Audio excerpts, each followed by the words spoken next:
Comme son nom l'indique, la forêt communale appartient à une commune.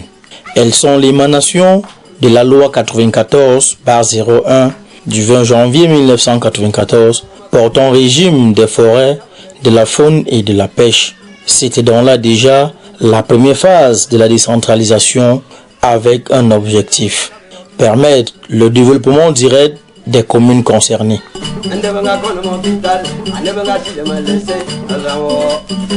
25 ans après, le Cameroun compte 48 forêts communales, dont 16 dans la région du Sud.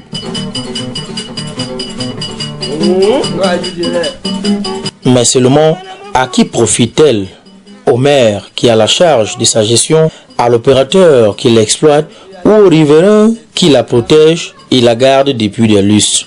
Pour certains maires, la forêt communale est un caillou dans leurs chaussures. Ils pensent être plus souvent dupés par les opérateurs à cause de leur naïveté et deviennent la cible des populations. Quand on en entend parler, on a depuis d'abord envie de dire que c'est une très bonne chose. Un caillou dans la chaussure, parce que des lois qui l'encadrent ne sont pas toujours faciles à respecter. Et puis vous-même, vous vous êtes exposé aux différentes agressions. Déjà de la part des populations qui pensent toujours que les maires bouffent, ce qui n'est pas toujours le cas. Et il y a bien évidemment nos partenaires que nous choisissons nous-mêmes pour nous accompagner dans cette exploitation qui profitent toujours de notre naïveté, n'étant pas des professionnels du métier, et que l'État reprenne ces forêts-là et au lieu de nous faciliter la vie, nous l'empeste plutôt. La forêt communale, c'est un véritable serpent de mer. Quand on vote, on élit le maire, il n'est pas renseigné par rapport à la gestion de la forêt communale. Il apprend.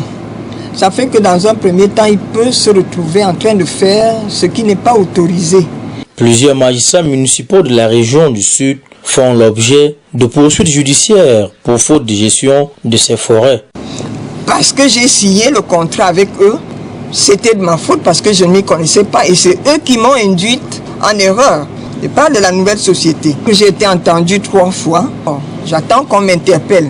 Comment expliquer que hier, du miel à lécher pour les maires, aujourd'hui, un serpent de mer pour ces maires? Les problèmes naissent dans la foresterie communale lorsque le départ est mal négocié. Les maires qui sont des détenteurs de titres signent les contrats parfois sans une expertise requise. Beaucoup de maires confient la gestion des forêts à l'exploitant, ce qui n'est pas le cas parce que la loi est claire là-dessus. C'est la commune qui est chargée de la mise en œuvre du plan d'aménagement. De l'autre côté, il y a des compromissions qui font en sorte que l'exploitant se retrouve seul en forêt. Les compromissions naissent des dessous de table. Si quelqu'un vous fait des cadeaux, vous allez le contrôler comment? Les exploitants, à leur tour, se plaignent des difficultés qu'ils rencontrent dans les villages, dues parfois aux lenteurs administratives ou encore par la faute des maires. La redevance forestière assise sur la superficie qui est payée à des dates bien connues et dont une partie devrait être reversée aux populations riveraines, telles quand elle est payée au niveau des caisses de l'État. Le temps qu'elles parviennent aux populations, les populations n'ont même pas encore connaissance qu'il y a de l'argent qui a été payé dans les caisses de l'État au titre de la redevance forestière et parfois ce montant peut venir 1 an, 2, 3 ans après. Mais nous rencontrons trop de problèmes. Chaque jour, les blocus en forêt, les machins en forêt, vous entrez et ça ne peut pas marcher. Les maires ont tiré contre nous, c'est tout à fait normal. Mais est-ce que les populations voient les 30% dont on parlait tout de suite? Nous, on fait un effort, on les paye au niveau de la mairie.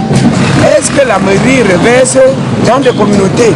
La mairie n'est pas avec nous en forêt. Les riverains, par la voix des chefs traditionnels, de leur côté, disent ne rien comprendre et ne demandent qu'une chose. Des coupeurs de bois et nous ne comprenons pas cela. Et quand ils arrivent dans nos villages, ils ne demandent pas la permission, ils ne demandent pas l'autorisation du chef.